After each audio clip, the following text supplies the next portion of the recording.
Hi friends, అందరికీ నమస్కారం. Friends, ఘోర బస్సు ప్రమాదం, 60 మంది ప్రాణాలు గాలిలో. అసలు ఏం జరిగింది, ఏంటి వివరాలు తెలుసుకుందాం. వీడియో పూర్తిగా చూడండి. అలాగే తప్పకుండా ఒక లైక్ చేయండి. మరిన్ని అప్డేట్స్ కోసం ఛానల్ని సబ్స్క్రైబ్ చేసుకోండి.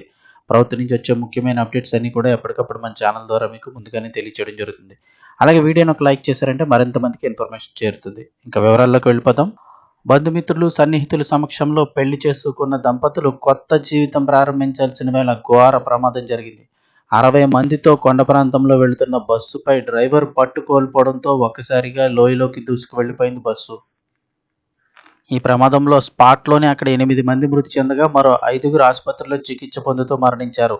ఈ ఘటన జరిగింది ఎక్కడని చూస్తే నేపాల్లోని బటైడి జిల్లా పూర్చౌడి మున్సిపాలిటీ 7లో భవానీ నుంచి బజాంగ్కు వెళ్తున్న బస్సు ఈ పూర్చౌడి మున్సిపాలిటీ పరిధిలోని భట్కన్మోడ్ వద్ద ఈ ప్రమాదానికి అయితే గురైంది. KHA 1119 అనే బస్సు, అనమరగల్ బస్సు. పోలీసులు అధికారులు తెలిపిన వివరాల ప్రకారం గురువారం రాత్రి దుర్ఘటన జరిగింది. స్థానికులు ఇచ్చిన సమాచారంతో అక్కడికి చేరుకున్న సైన్యం, పోలీసులు సహాయక చర్యలు చేపట్టి గాయపడిన 45 మందిని ఆసుపత్రికి తరలించారు. వారిలో మరో 16 మంది పరిస్థితి విషమంగా ఉంది. కాగా వధూవరుల బస్సులో లేకపోవడంతో వారికి ప్రాణాపాయం తప్పింది.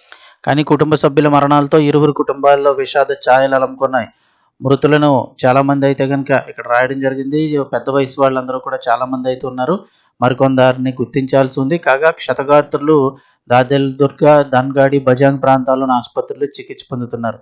ఇటీవల కాలంలో నేపాల్లో రోడ్డు ప్రమాదాలు గణనీయంగా పెరగడం ఆందోళనకు గురి చేస్తోంది. 2024-25 ఆర్థిక సంవత్సరంలో 7,669 ప్రమాదాలు జరిగినట్లుగా నివేదికలు చెబుతున్నాయి. 10 ఏళ్ల క్రితం ఈ సంఖ్య 5,000గా ఉంది. గడిచిన ఏడాదిలోనే 190 మంది రోడ్డు ప్రమాదాల వల్ల ప్రాణాలు కోల్పోవడం బాధాకరం. రోడ్లపై ప్రయాణించేటప్పుడు సేఫ్టీ గైడ్లైన్స్ పాటించకపోవడం వల్ల ఈ ప్రమాదాలు జరుగుతున్నట్లుగా అధికారులు పేర్కొంటున్నారు.